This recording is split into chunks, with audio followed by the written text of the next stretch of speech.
Bien, mesdames et messieurs, bonjour. Good afternoon, ladies and gentlemen. First and foremost, I meant to thank President Trump for his visit to Paris this afternoon and tomorrow morning, as well as thank his delegation. I was very pleased to be able to welcome President Trump and his spouse today. He accepted the invitation I extended a couple of weeks ago in order to invite him to join the ceremonies of the 14th of July tomorrow. I think it is both a symbol and very important that the President of the United States thank President Trump for his visit to Paris this afternoon and attend a military parade which will, as well as to which the American troops will take part. We will be able to welcome also commemorating the 100th anniversary of the American troops joining World War I with the Allies and France. I think it is important because beyond daily news, we live in countries with roots which are deep for heritage beyond who we are. Attend the military presence of President Trump, which will, as well as to which the American troops will take part. We will be able, and I think it is also commemorating the 100th anniversary of the earlier today. American troops started by sharing part of our joint history and France. I think it is important, museum, the Army Museum. Then we had a working session, daily news, and I shall say that I'm extremely pleased about it. With roots which are deep and able to talk about a number of military joined President Trump. We underlined a number of shared convictions and, most importantly, a joint roadmap in order to work together in the coming month. We agreed to do our utmost to have to implement a free and fair trade and in the field. And this is what the G20 in Hamburg also expressed in terms of sensitivity. We want to work together in order to implement some efficient measures to tackle dumping anywhere it is taking place in all the fields by sharing the information that we have and making sure that both the European Union and the United States can take the necessary measures in order to protect, within the context of free trade, but a fair free trade, that we can protect all of our sectors of activities where we are active. We then had a long discussion which enabled us to cover all of the topics of international policies and the challenges for the security challenges for peoples as well. When it comes to fighting terrorism, from day one, I can say that we've seen eye to eye, and we are strongly determined to take any necessary measures in order to root out terrorism and to eradicate it no matter where, in particular their narrative. On the internet, we agreed to strengthen our action and our cooperation in fighting against propaganda. We want to get all the major operators to limit the propaganda and also tackle cybercriminality. These topics, I believe, are fundamental, and I do hope that we can strengthen the cooperation between both our countries. And it is with a lot of satisfaction that I heard from President Trump the very same approach, and our services will then therefore be working together in the coming weeks and months to have a solid action map for that. Regarding the situation in Iraq and in Syria, here again we agreed to continue to work together, in particular in order to be able to launch together some diplomatic initiatives in order to put in place a roadmap for what will come after the war. We talked about our role, our post-conflict role, but initially we want to put in place a contact group in order to be more efficient, in order to be able to support what is being done by the United Nations, in order to support a political roadmap, in particular for Syria after the war. It is important to put in place some inclusive political solutions for that period of time. We know where destabilization comes from. The roadmap will take care of that, we'll cover it, and we'll also ask our diplomats and our staff to work along those lines so that in the coming weeks some concrete initiatives can be taken and supported by the P5. We also share the same intentions regarding Libya. And like I told President Trump, I very much want to take a number of diplomatic initiatives, strong ones, given the situation that we know, and which requires more stability and better control over the region. Be it Libya or the Sahel, I think I can say that we have the same vision, a very coherent understanding of the situation in the region, and the same willingness to act very clearly against any form of terrorism and destabilization. Next, climate. Well, here we know what our disagreements are. We've expressed them on a number of occasions, but I think it is important that we can continue to talk about it. I very much respect the decision taken by President Trump. He will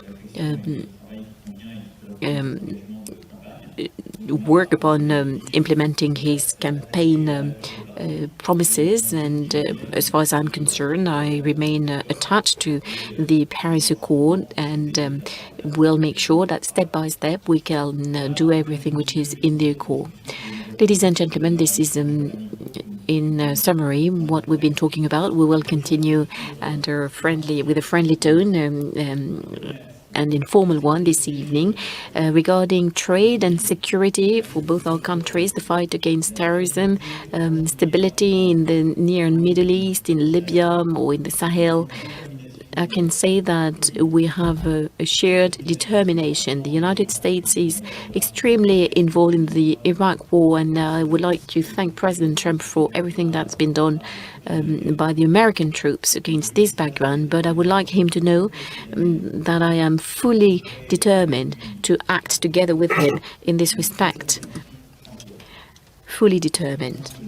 I very much want both our countries in these matters to increase their cooperation in the coming months, because the threat we are facing is a global one. Our enemies are trying to destabilize us by any way, and I believe that this is very much at the heart of the historic alliance between our two countries, and which fully justifies the presence of President Trump today and tomorrow in Paris. Thank you. Thank you, dear Donald. Thank you. Well, thank you very much, President Macron. And Melania and I are thrilled to join you and Mrs. Macron. This is a wonderful national celebration, and we look very much forward to it. It'll be spectacular. Tomorrow, Bastille Day. We're honored to be here in your beautiful country, and it certainly is a beautiful country, with its proud history and its magnificent people, and thank you for the tour of some of the most incredible buildings anywhere in the world. That was very, a very beautiful thing to see. Thank you. When the French people rose up and stormed the Bastille, it changed the course of human history. Our two nations are forever joined together by the spirit of revolution and the fight for freedom. France is America's first and oldest ally. A lot of people don't know that. Ever since General Lafayette joined the American fight for independence, our fates and fortunes have been tied unequivocally together. It was a long time ago, but we are together. And I think together perhaps more so than ever. The relationship is very good. This visit also commemorates another milestone. 1 century ago, the United States entered World War I. And when the president called me, he had mentioned that fact 100 years ago, and I said, Mr. President, I will be there. That's a big, important date, 100 years. We remember the tens of thousands of Americans who gave their lives in that valiant and very difficult struggle. We also pay tribute to the heroic deeds of the French troops whose courage at the Battle of Marne and countless other battles will never be forgotten by us. More than 1 million French soldiers laid down their lives in defense of liberty. Their sacrifice is an eternal tribute to France and to freedom. French and American patriots have fought together, bled together, and died together in the fight for our countries. and our civilizations. Today we face new threats from rogue regimes like North Korea, Iran, and Syria, and the governments that finance and support them. We also face grave threats from terrorist organizations that wage war on innocent lives. Tomorrow will mark 1 year since a joyous Bastille Day celebration in Nice turned into a massacre. We all remember that, how horrible that was. We mourn the 86 lives that were stolen, and we pray for their loved ones.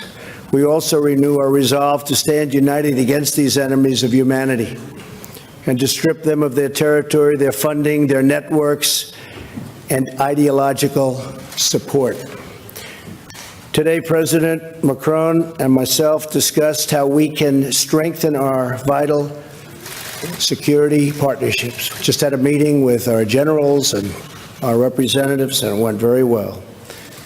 France has excellent counterterrorism capabilities. The French troops are serving bravely in places like Mali to defeat these forces of murder and destruction. The United States and our allies strengthen our commitments to defeat terrorism. We're also making tremendous progress. Earlier this week, with the strong support of the United States and the global coalition, Iraq forces liberated the city of Mosul from ISIS control. Now we must work with the government of Iraq and our partners and allies in the region to consolidate the gains and ensure that the victory stays a victory, unlike the last time. Last week, the G20 leaders also reaffirmed the right to sovereign nations to control their borders. We must be strong from within to defend ourselves from threats from the outside. The nations of the West also face domestic challenges of our own creation, including vast government bureaucracy that saps the strength from our economies and from our societies. For this reason, I applaud President Macron on his courageous call for that less bureaucracy. It's a good chant, less bureaucracy. We can use it too. And a Europe that protects its citizens. We did not become great through regulation. And in the United States, Mr. President, we also have cut regulations at a level that we've never seen before. So we're very proud of that over the last 6 months. But by allowing our people to follow their dreams, that's what it's all about. To achieve these dreams, however, we must also confront unfair trade practices that hurt our workers and pursue trade deals that are reciprocal and fair. Both President Macron and I understand our responsibility to prioritize the interests of our countries and, at the same time, to be respectful of the world in which we live. We live in a very complex world. We have to respect it. The United States remains committed to being a leader in environmental protection while we advance energy security and economic growth. The friendship between our two nations and ourselves, I might add, is unbreakable. Our occasional disagreements are nothing compared to the immortal bonds of culture, destiny, and liberty that unite us, so strongly unite us also. As long as we have pride in who we are, where we've come from, how we got here, and what we've achieved as free and democratic nations, then there is nothing we cannot accomplish together. France helped us secure our independence. A lot of people forget.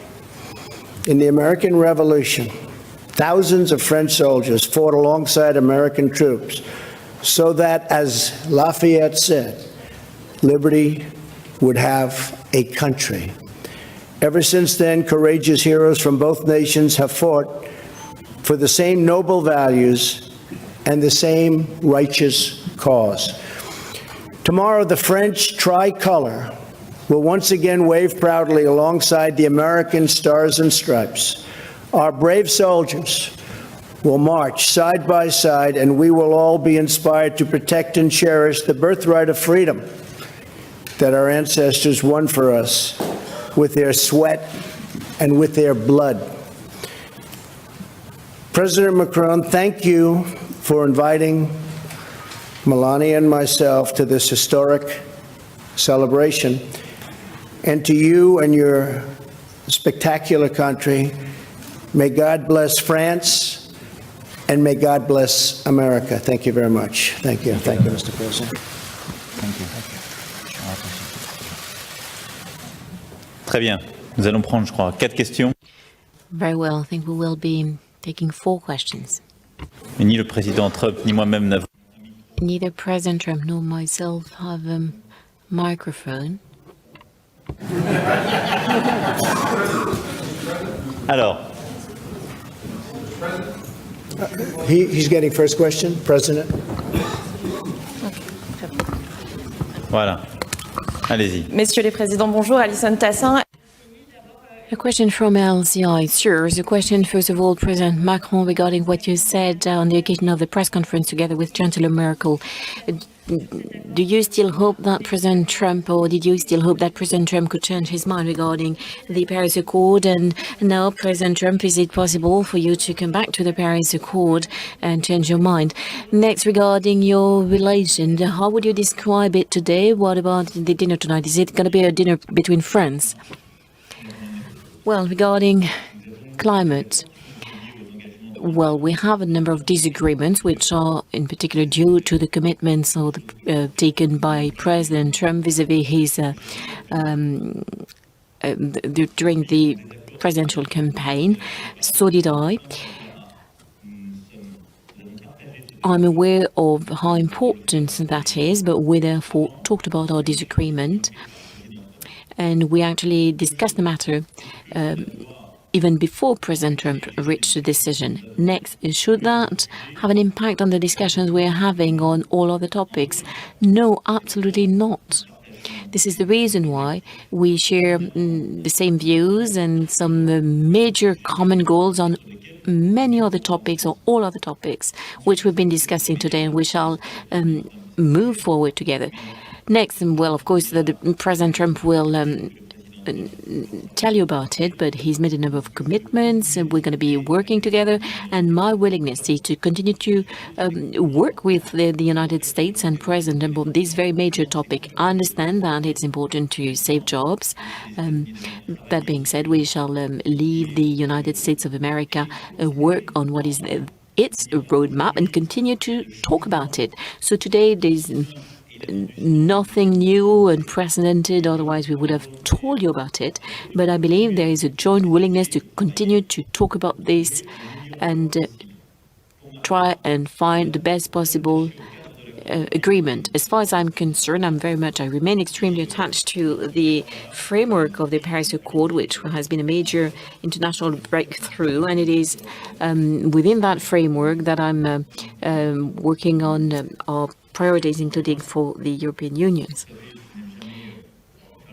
Lastly, as you know, I never very much want to comment who we are and what we're doing personally, but I can tell you that this evening at the Eiffel Tower it will be a dinner between friends, because we are the representatives of two countries which have been allies forever, and because we've been able to build a strong relation which is dear to me, because it matters a great deal for both our countries. It will therefore give me great pleasure to have dinner together with you tonight.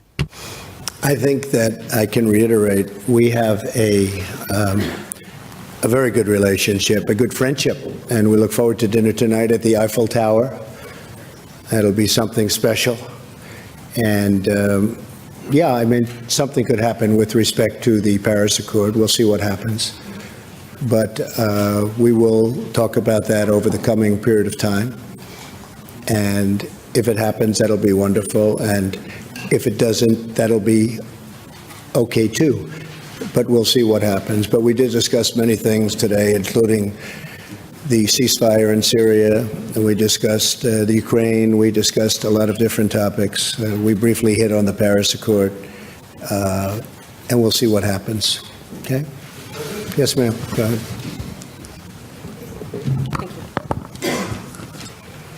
Merci, Monsieur President. Mr. President, your FBI nominee said if someone in a campaign got an email about Russia, like the one that your son Don Jr. received, that they should alert the FBI rather than accept that meeting. Is he wrong? Also, were you misled by your team in not knowing about this meeting? And Mr. President, thank you very much. You have heard President Trump say that it may have been Russia, it may have been others who interfered with the U.S. election. Is President Trump taking a hard enough line on Russia as you see it? Merci. Well, I'll start off by saying, first of all, I believe that we will have a great FBI director. I think he's doing really well. And we're very proud of that choice. I think I've done a great service to the country by choosing him. He will make us all proud, and I think someday we'll see that, and hopefully someday soon. So we're very proud of him. As far as my son is concerned, my son is a wonderful young man. He took a meeting with a Russian lawyer, not a government lawyer, but a Russian lawyer.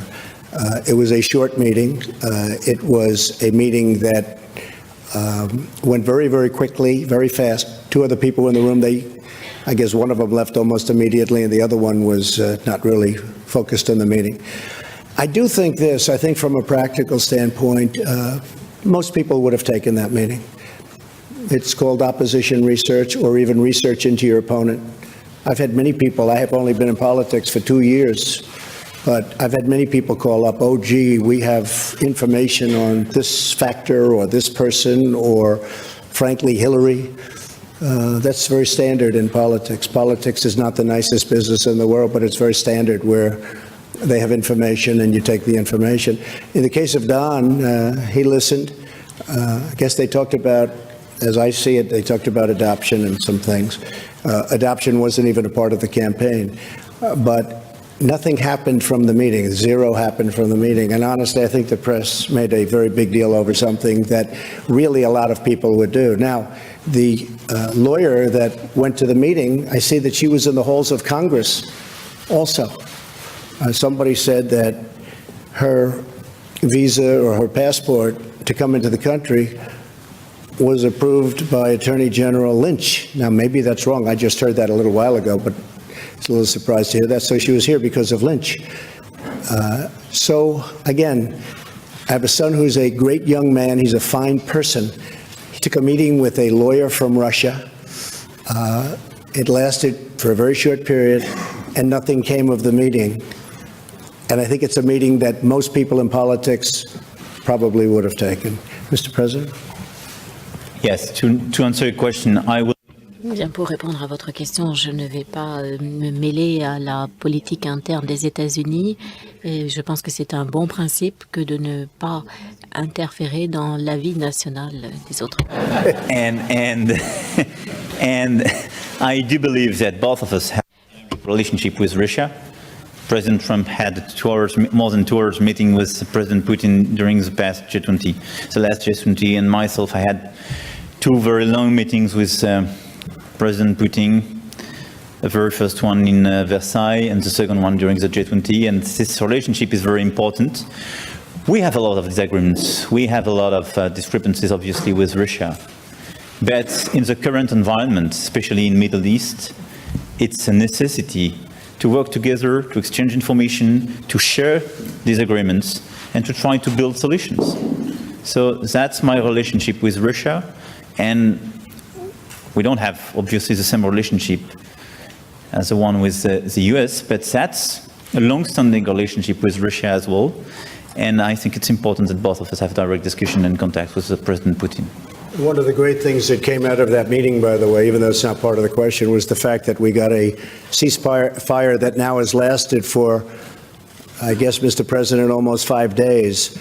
And while 5 days doesn't sound like a long period of time, in terms of a ceasefire in Syria, that's a very long period of time. And that was a result of having communication with a country. So during that 5-day period, a lot of lives have been saved. A lot of people were not killed. No shots have been fired in a very, very dangerous part of the world, and this is one of the most dangerous parts of Syria itself. So by having some communication and dialogue, we were able to have a ceasefire, and it's going to go on for a while. And frankly, we're working on a second ceasefire in a very rough part of Syria. And if we get that and a few more, all of a sudden you're going to have no bullets being fired in Syria. And that would be a wonderful thing. Mr. President, you have a question? Troisième question. Oui, bonsoir, Monsieur le Président. Mathieu Coach. Third question from BFM TV, a question to President Macron. You went to Lausanne in order to support Paris' bid for the Olympic Games, and on this occasion you somehow criticized President Trump's policy without naming him. You said that France made a very clear choice to leave its border open and not to build walls to protect its people. Do you condemn the Muslim ban and the building of a wall between the United States and Mexico? Regarding Syria, as it was just mentioned by President Trump, does France stand ready to talk directly with Bashar al-Assad in the negotiation that you mentioned? You've mentioned a friend, Jim. We told you that Paris is no longer Paris. You were implying at the time that Paris was not safe anymore. You've also said that France and Germany are infected by terrorism, and quote, it's their fault because they let people enter their territory. Those are very strong words. Would you repeat them today? And do you still believe that France is not able to fight terrorism on its own territory? Thank you. You better let me answer that one first. That's a beauty. He's the one that asked the question. That wasn't even one of my picks. You know what? It's going to be just fine because you have a great president. You have somebody that's going to run this country right. And I would be willing to bet, because I think this is one of the great cities, one of the most beautiful cities in the world. And you have a great leader now. You have a great president. You have a tough president. He's not going to be easy on people that are breaking the laws and people that show this tremendous violence. So I really have a feeling that you're going to have a very, very peaceful and beautiful Paris. And I'm coming back. You better do a good job, please. Otherwise, you're going to make me look very bad. And you're always welcome. Thank you. Sur la première question, j'ai répondu. Regarding the first question, like I said, I believe that the discussions that we've had today is the proper answer to terrorism. And the right answer is strengthen cooperation between our services, never-ending fight against terrorists, no matter where they are. This is what I was referring to. This is what we are working on actively together. So in this respect, there is no difference and no gap between the French and the American positions. When I have something to say, I say it clearly, and I do say who I'm aiming at. And when I refer to those who've been my opponents in the French political battle, I also mention the names. So let us not mix up everything. And regarding the fight against terrorism, I think that the right approach is to have a strengthened cooperation in the field of intelligence, is also to be working together on all the theaters of operation where we are, and I think that the decisions we've reached today will enable us to do more. Next, your question regarding Bashar al-Assad, which is an important one. Let me put it simply. Indeed, we now have a new approach of Syria, because we want some results and we want to be closely working together with our partners, including the United States of America. We have one main goal, which is to eradicate terrorism, no matter who they are. We want to build an inclusive and sustainable political solution. Against that background, I do not require Assad's departure. This is no longer a prerequisite for France to work on that, because I can only tell you that for 7 years we did not have an embassy in Damas, and still we have no solution. Next, we also have a common red line together with President Trump. He intervened before I was elected, and I said it to President Putin after my election: no use whatsoever of chemical weapons. Any use will lead to reaction an attack against a reaction regarding the storage places. And next, we also want humanitarian corridors.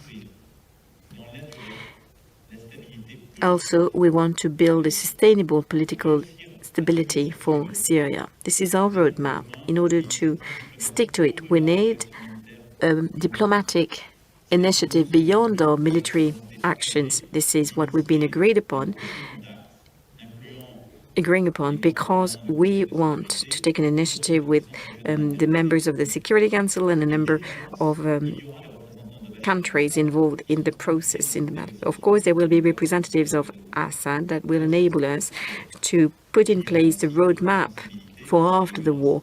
But there will also be representatives of the Syrian opposition and people with different backgrounds, and we will talk to all of them against that background. One last question for an American journalist.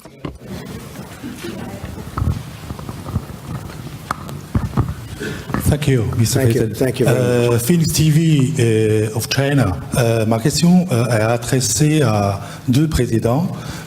Monsieur le Président Macron, vous avez eu la première rencontre.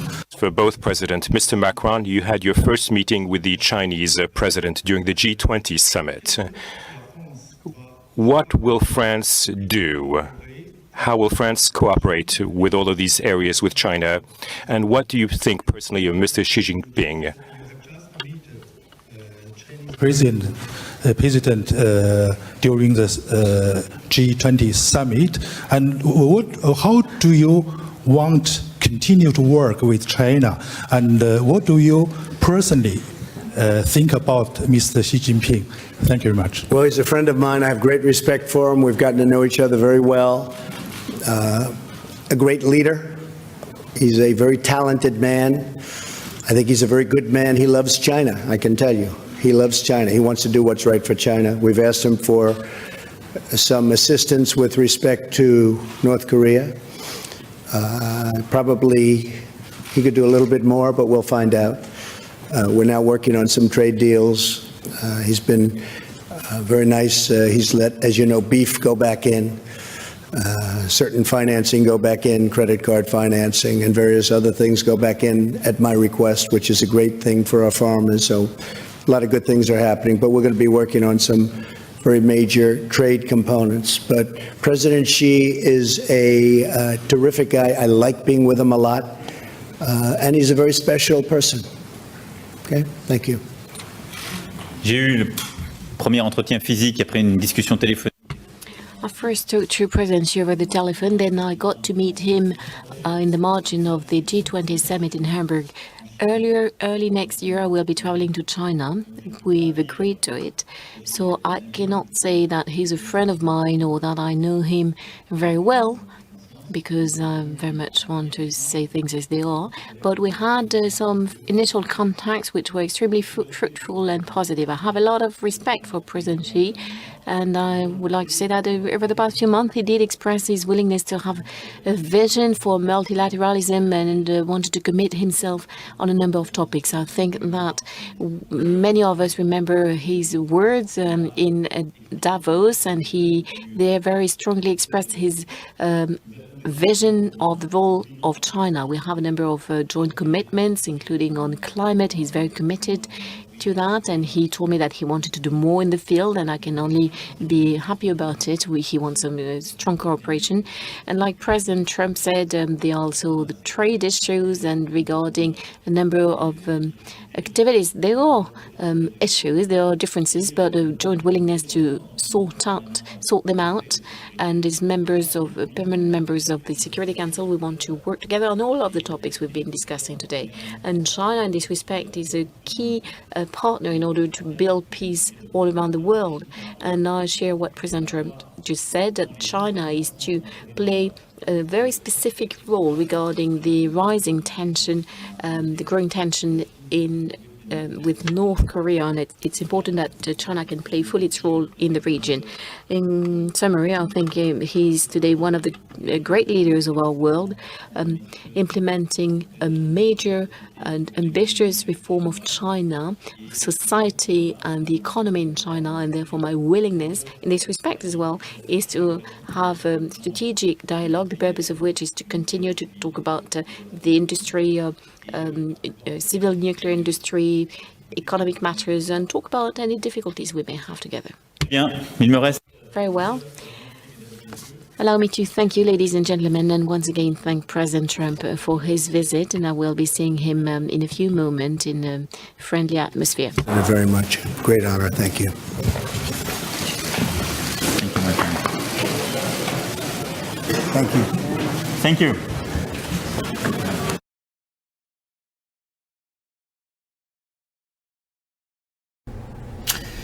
That was the news conference with President Trump and French President Macron. This is the post show for the news conference here at Right Side Broadcasting. We're going to talk about the news conference.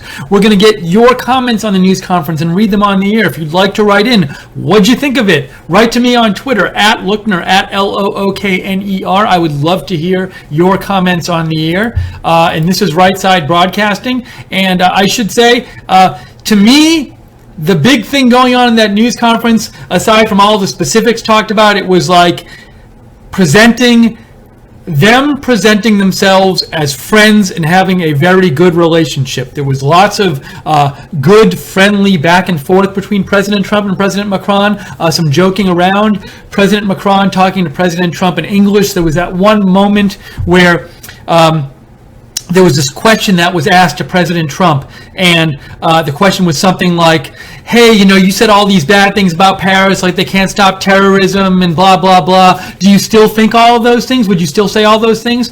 And basically President Trump's answer was, Paris is going to be fine now because you have a great leader and a great president. And then President Trump said something like, I hope you do a good job because I put myself on the line now and I'm definitely going to be back.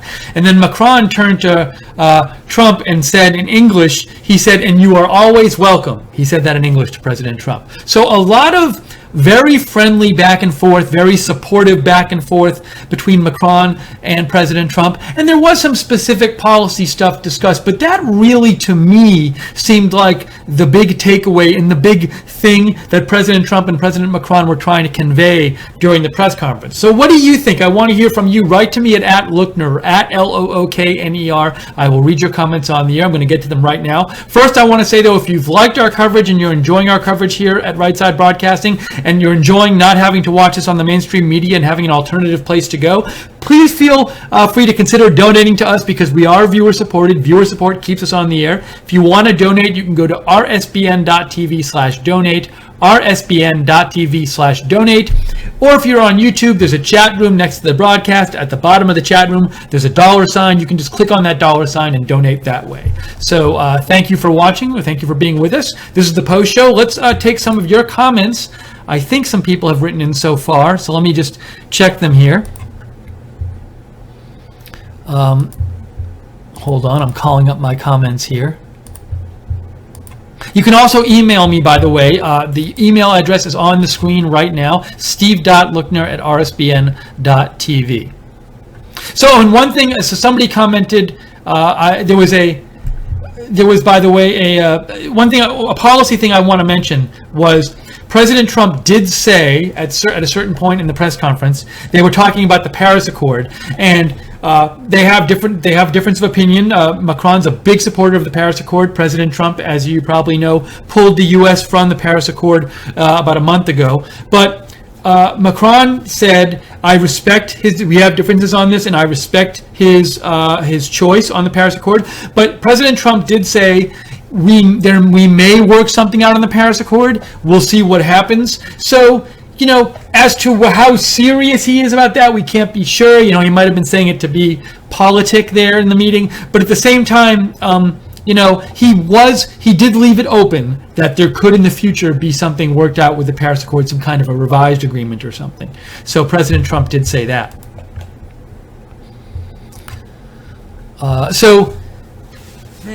So Yuan writes in, I had mentioned that Macron said to Trump in English, and you're always welcome back here, and you're always welcome.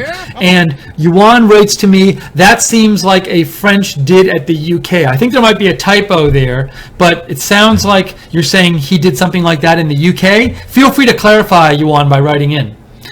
C writes in, I'm disgusted by the first question. Press is an embarrassment. Thanks for writing in and reminding me, C. So the way the press conference was, it was the usual press conference they would have like at the White House with President Trump and a foreign leader, where it would be each president, each head of state gets to call on 2 reporters. Now, normally what happens is, like, President Trump will call on 2 American reporters, and the other country head of state will call on 2 reporters from their own country, and each head of state will get 4 questions total.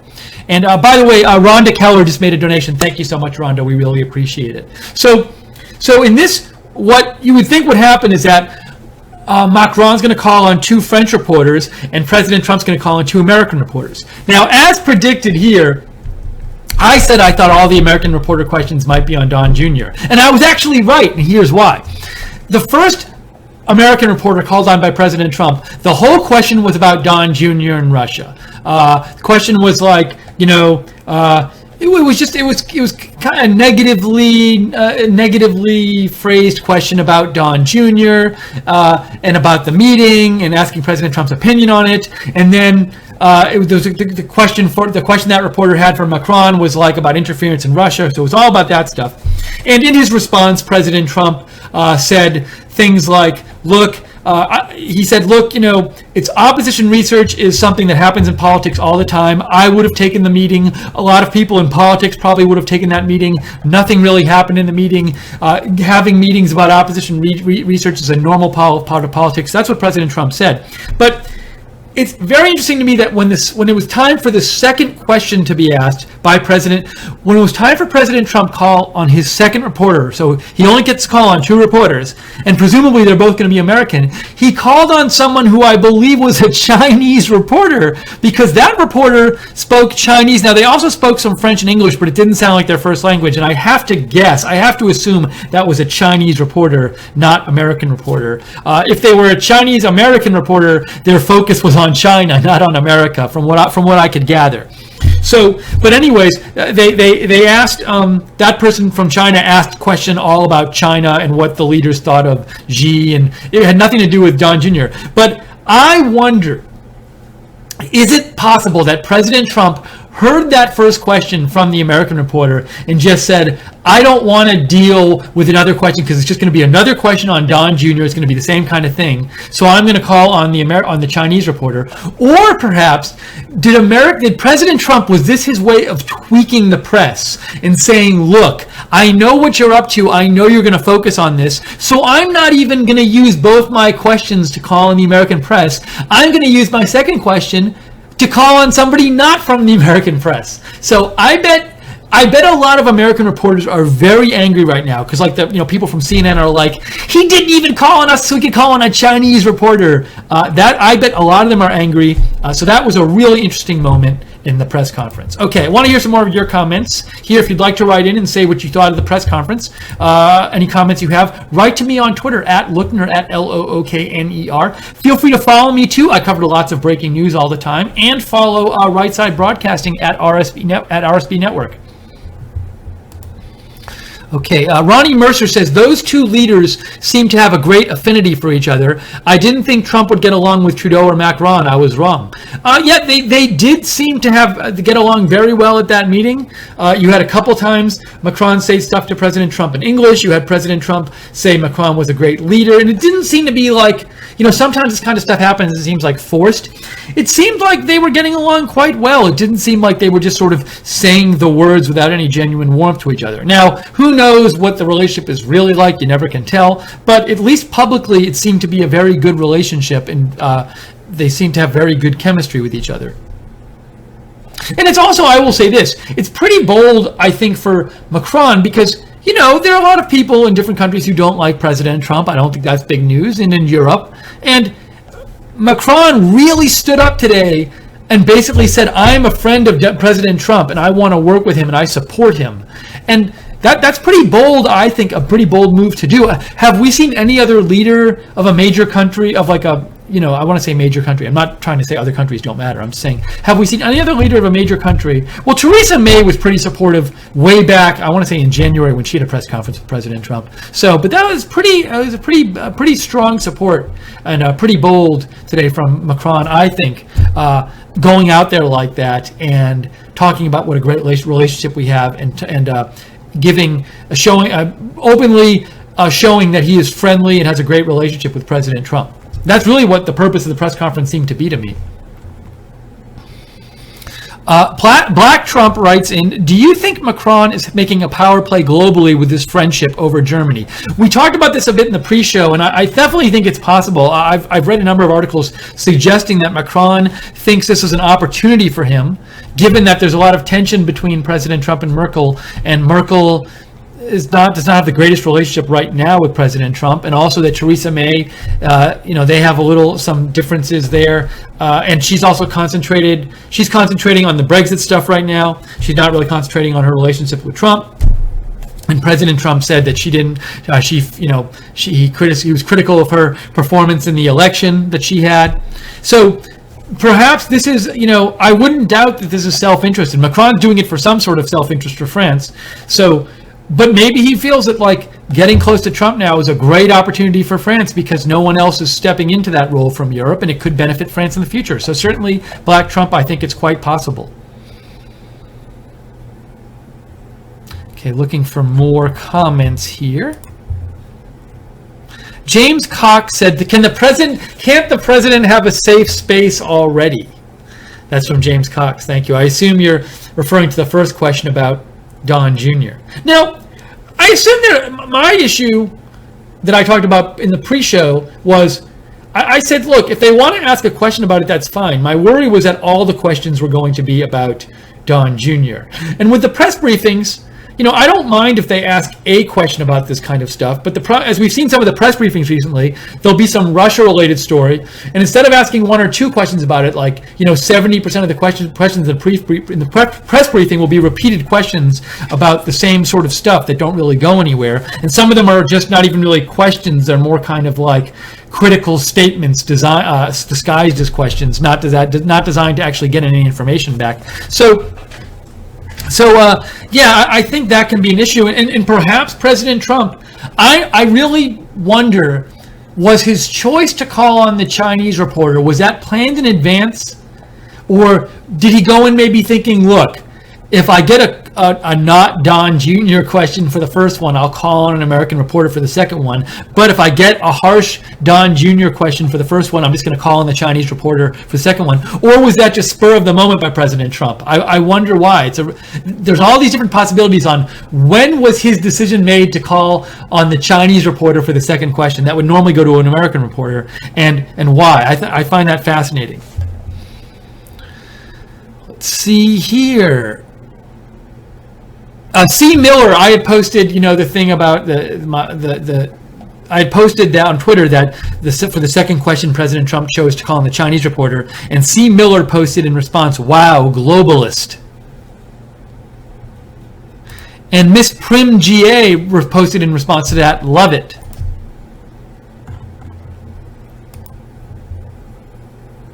Let's see, getting more to your comments here.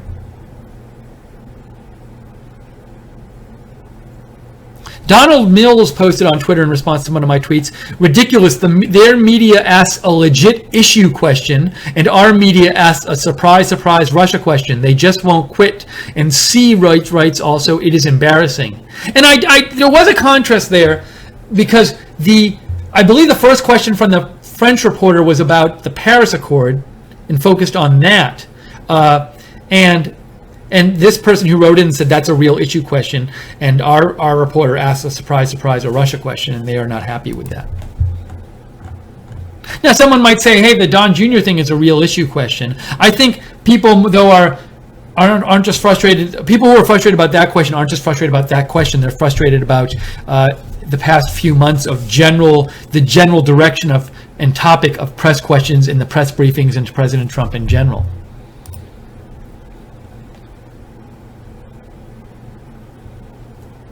This again is Right Side Broadcasting. We are covering, this is the post show for the President Trump, President Macron press conference. We're talking about the press conference, talking about what happened in it, and most importantly, getting your view on what happened and your comments. If you'd like to write in, write to me on Twitter, @Lookner, @Lookner. You can also email me at steve.lookner@rsbn.tv. Feel free to subscribe to Right Side Broadcasting on YouTube to get notified about whenever we cover videos and go live, whenever we cover the news and go live with videos, and click the notifications bell when you do that. Also, to make sure you get notifications. Also, feel free to like and follow us on Facebook. And thank you to the moderators for moderating the chat today. We really appreciate it. America First says that President Trump, when he called on the Chinese journalist for his second question, it was an FU to the American journalists.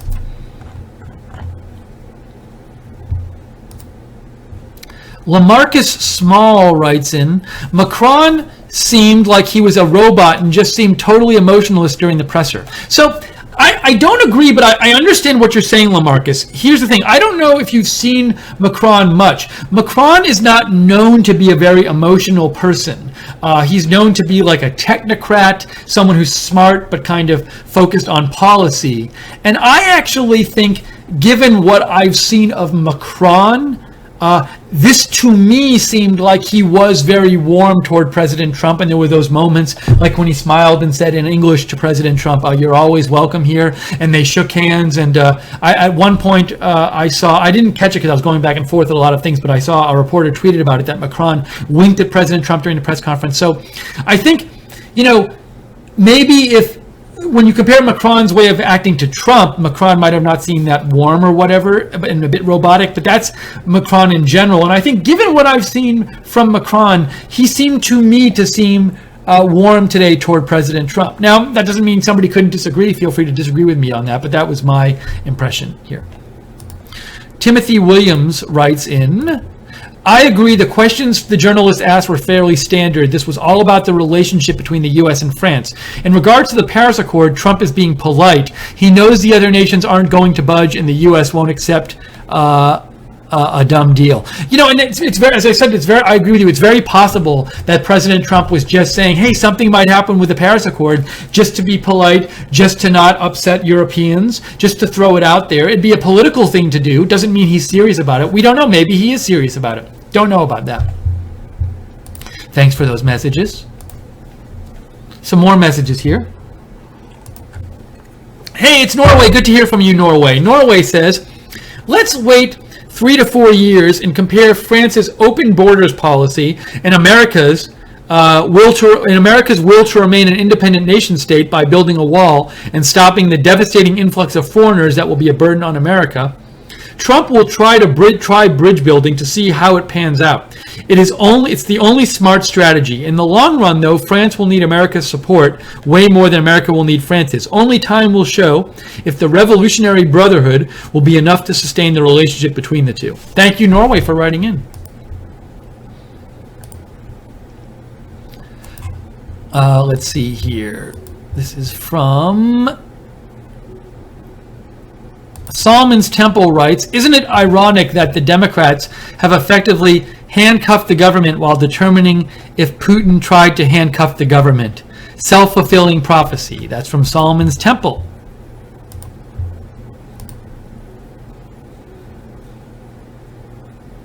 Andrew Sova said, Steve, it's so strange. I swore I just heard a person selling pretzels on your feed.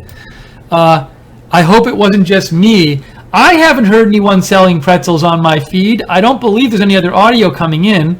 I'm guessing I'll hear from some other of you if that's happening, but I have not heard it, Andrew. So I don't have any audio open here. So I'm gonna assume everything's okay out there. And Joe, I'm sure, will tell me if he hears somebody selling pretzels on the feed.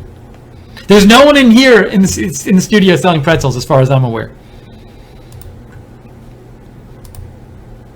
We have a message from Todd Poss. Todd wrote me, he said, Steve, just waking up. What is this about articles of impeachment? I'm sure it's just BS. Can you briefly explain? Yeah, I'll briefly explain because it's a little off topic, but basically yesterday a House Democrat filed an article of impeachment against President Trump. It was what's the person's name? A California Democrat, Brad Sherman, filed an article of impeachment. Now, for impeachment to actually happen, the House would actually have to approve it. The House is not going to approve this. And any congressperson, anybody in the House can file such an article of impeachment. There was this Democrat from California filed it and had only one other Democrat, one other person, a Democrat, signed on. Even Maxine Waters didn't sign this. So to me, it just seemed like a political move. I don't see it as any great sign that impeachment's going to happen or is even close to happening. It was just a politician from California, a Democrat, making a political statement. That's what I think it was.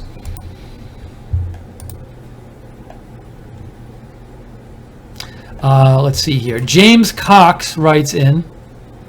It's funny, I had posted, for the second of two questions from American journalists, Trump chooses to call on journalists from China, and James Cox wrote back, America first!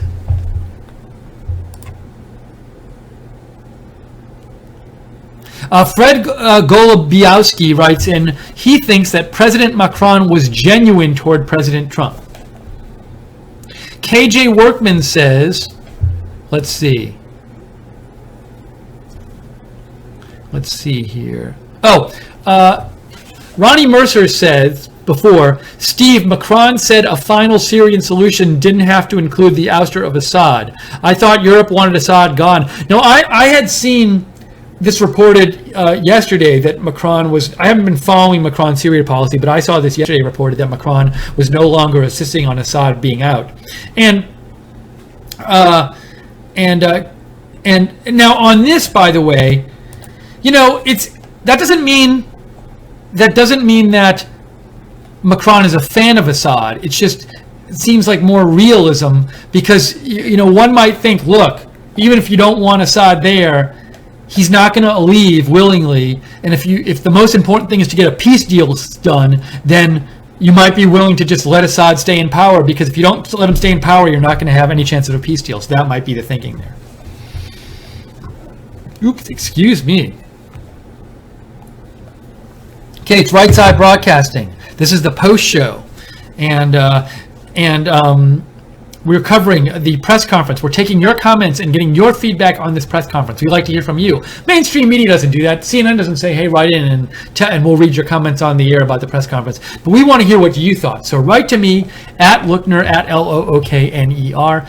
If you're enjoying the coverage, again, hope you consider making a donation, because we rely on you to stay on the air. We can only be here as an alternative to mainstream media thanks to your support, because we're viewer supported. If you want to donate, go to rsbn.tv/donate, rsbn.tv/donate,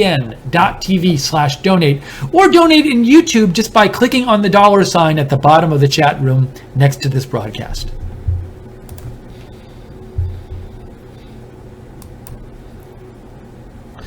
Michael Root had a response. I had posted that Trump said in the press conference most people would have taken that meeting that Don Jr. took. It's called opposition research. And Michael Root said, like the Clinton camp wasn't looking under every rock for Trump dirt. Remember all those women CNN said Trump raped just before election? So that was a comment from Michael Root. And I did think President Trump explained well the argument that he gave and that some would give based on opposition research. And his explanation was like, look, in politics is I think he said something like politics is a nasty business, which people seem to want to ignore. A lot of people are acting like Don Jr. took this meeting, it's so terrible, as if like a lot of campaigns, I want to say all, but probably the vast majority, don't do like things that might seem like borderline unethical to a lot of people, or just out and out unethical, to get information about their opponents. It happens all the time. So this idea that like suddenly we're going to take this moral high ground about campaigns seems kind of crazy to me. But not to say that's the only reason somebody might have critiqued Don Jr.'s meeting, but there were some people who did seem to be critiquing it for that reason. And I think Donald Trump did make a good explanation of that, reply to that, which would be, hey, this kind of politics is a nasty business. This happens all the time. This kind of meeting is not abnormal for politics. JC says, Steve, we need to counter-impeach that fool and all others in California. California Red, shout out to RSBN chatters. Thank you, JC. Thank you to JC and the other moderators for moderating the chat today. appreciate it. Okay, we're going to take more comments from you. If you have any more comments, we'll be on the air a little while longer here. So if you have more comments, please write in at Lookner on Twitter, at Lookner. I want to hear from you. Ronnie Mercer says, Macron is making the same mistake as Merkel regarding open borders. Trump was polite in his response, but Paris is changing. Just a couple other little notes I wrote down from the briefing. They talked about Iraq and Syria and said they want to work together toward getting solutions for those countries once ISIS has been defeated.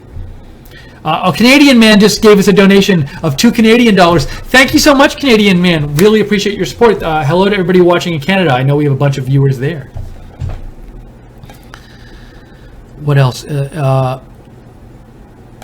Just looking to make sure I wrote down some notes about the different things I wanted to mention. I just want to make sure I covered them all. Yeah, I think I got to all the big points I wanted to get to about the actual press conference. And a CNN Blackmail writes in, you were right, Steve. That didn't take long for media snowflakes to be triggered. So what happened is Maggie Haberman posted, Macron says next question should go to an American journalist. As Trump makes the call, Trump doesn't call on an American journalist. So CNN Blackmail says, you were right, Steve. That didn't take long for media snowflakes to be triggered.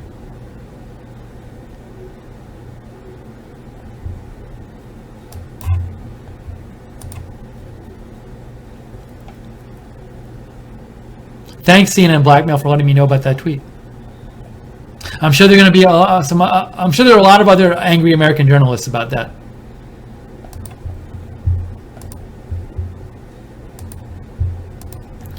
Okay, I think in a few minutes we're gonna be on for just a few minutes longer here, and so if you have any comments, get them in soon. At Lookner on Twitter, at Lookner. Amber See-Through writes, great job. Thank you, Amber. Can you talk about the lawyer and what Trump said about being on the Hill? Thanks. All right, good question, Amber. A couple things. So one thing President Trump emphasized is he said the lawyer Don Jr. met with was not member of the Russian government. Said it was just a Russian lawyer. Now, some people might say, well, wasn't she representing the Russian government? But at the same time, I think Don Jr., given the all the red flags in that story presented to him, I think he didn't really know much about her at all. And so it's certainly reasonable to think Don Jr. might have not thought of her as someone representing the Russian government. Like, you don't know about this. I think I can see either happening. I could see Don Jr. So my point is just this. I don't think it's correct to just say it's definitely the case that Don Jr. thought she was working with the Russian government and met with her anyway. That's not necessarily the case. Now, President Trump also said she was on the Hill, and I don't remember the exact what he said, but I think what he was referring to is a report came out from the publication The Hill yesterday, talking about how this Russian lawyer was doing a bunch of lobbying work, including on the Hill, not just a meeting with Don Jr. She was doing like a lobbying campaign against the Magnitsky Act, and she was on the Hill doing some of this. Now, I don't think President Trump talked that much about it, but I think perhaps something, I'd have to go back and watch it again, but perhaps something he was emphasizing is, look, she wasn't a Russian government person trying to affect the election. She was a lawyer, like a paid, maybe, or what it seemed maybe paid, but a lobbyist who was lobbying against this Magnitsky Act. So, that's what she wasn't someone who was trying to affect the election. So he might have been saying that for that reason. I'd have to go back and watch the exact details of what he said there, though. Thank you, Amber, for asking about that.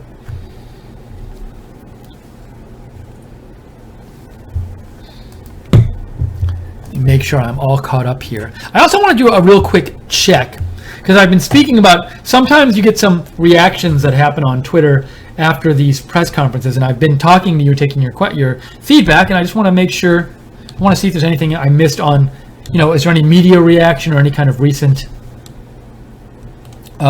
news about the press conference on Twitter. So I'll give you an example. I'll give you a little sampling of stuff I'm seeing on Twitter. Mark Murray he's from NBC. He says, reality check, by dismissing meeting as standard opposition research, Trump is inviting foreign intervention in future elections.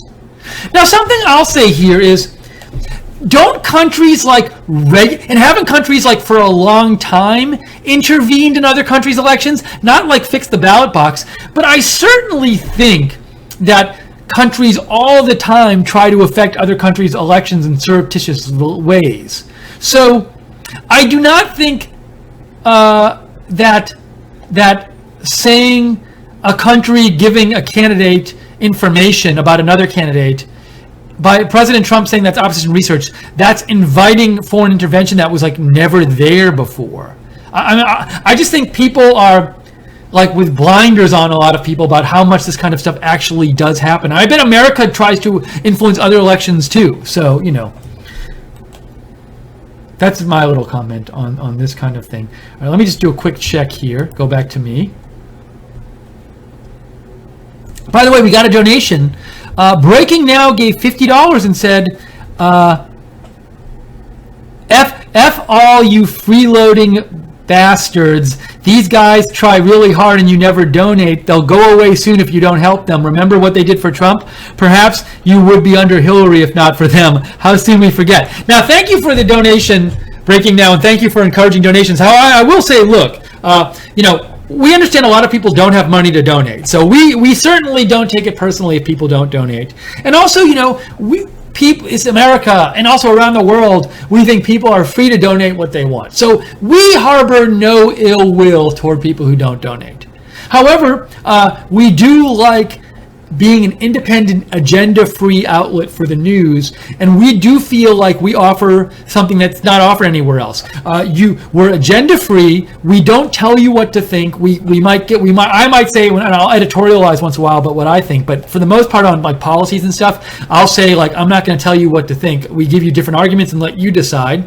And also we give you a voice and we want to read your comments, and we don't filter the comments unless they're obscene or something. We'll read whatever anybody sends to us. So we think that's a genuine alternative that you don't get anywhere else. And so we enjoy bringing that to you. So if you do like that, we are viewer supported. Your donations, like Breaking Now's donations, keep us on the air. So if you'd like to donate, we'd really appreciate it, because we like doing this for you and with you. And the way to donate, rsbn.tv/donate, rsbn.tv/donate, or you can donate in YouTube by going to the chat room next to the broadcast and clicking the $sign at the bottom of the chat room. Thank you, Breaking Now, for the donation. We appreciate it very much.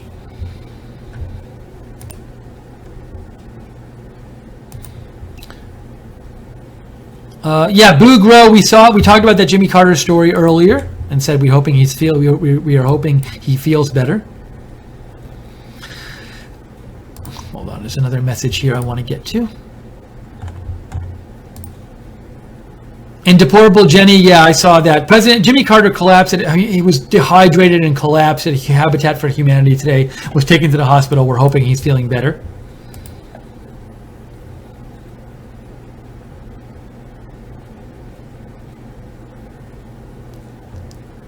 Let's see. Oh, Surgeon Dissection, you wrote, Steve, you're correct in that the Chinese mainstream media just out-hustled and bypassed the U.S. mainstream media in integrity and credibility. That's from Surgeon Dissection.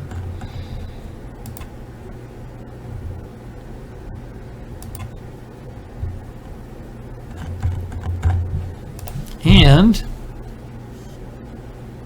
hold on a second. Joe is saying, we have this clip up. Now, Joe, do you want me to talk about the clip at all? Let me know, Joe, if you want me to talk about the clip. Also, I don't understand your last text, Joe. Joe is doing an amazing job. He's been producing all of this President Trump this morning. So thank you, Joe, for all of your producing this morning. That's why when I keep checking my text to make sure, because Joe, if something's going wrong with the broadcast or I need to change something here, Joe will text me and let me know. Ronnie Mercer says, oops, I got oh, okay, so Joe just posted on the YouTube site, if you want to see it, the clip of Macron saying that Trump is always welcome. That's cool. Thank you, Joe.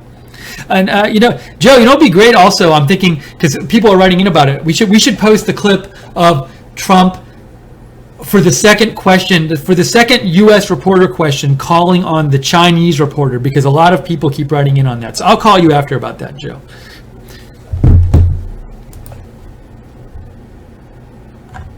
We'll get that up on the site too. So thank you, Joe, for doing all that work. Everybody appreciates it. I appreciate it, Joe. Ronnie Mercer says, Comey and Brennan said Russia and others have interfered in American elections for decades. Difference this time, media's darling lost the election. Thank you, Ronnie, for writing in.